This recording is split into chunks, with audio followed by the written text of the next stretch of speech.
Mtazamaji, maafisa wa polisi wamewakamata washukiwa 56 wanaohusishwa na vurugu zilizoshuhudiwa Ijumaa katika eneo bunge la Kerusoi North.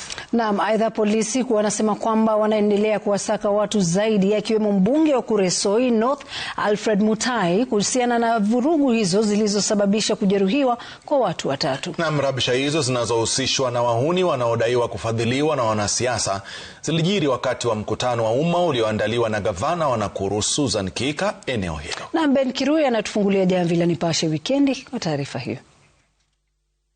Hizi ndizo nyuso za washukiwa 56 waliokamatwa katika maeneo tofauti ya eneo bunge la Kerusoi North wakihusishwa na machafuko yaliyoshuhudiwa katika hafla ya umma iliyoandaliwa na gavana wa Nakuru Susan Kihika eneo bunge hilo.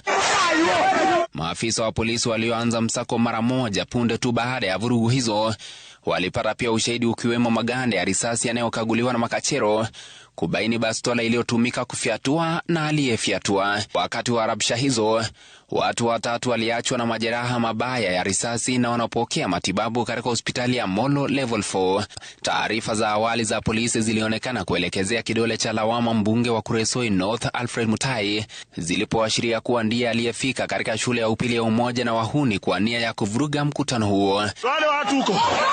Hata hivyo, picha hizi zilizo nazo zinabainisha kuwa nipe nikupe ilikuwa baina ya pande zote mbili, vijana wanaodaiwa kuwa wahuni wa kulipwa na wanasiasa wakiwa wamejihami na silaha ambazo sasa zinahusishwa na wahuni. Taarifa za polisi vilevile zilisema kuwa mbunge huyo anasakwa na polisi kuandikisha taarifa kuhusu kile anachokijua kuhusiana na vurugu hizo.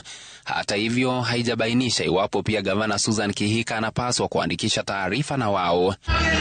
Suala hili la wahuni likigeuka kwa jinamizi kwa taifa, Rais William Ruto akizungumza katika mazishi ya Mama Zipporah Jerotich Kosgei eneo la Tinderet, akimwelekeza waziri wa usalama Kipchumba Murkomen kukabiliana na suala hilo kikamilifu. Ben Kirui, runinga ya Citizen, Nairobi.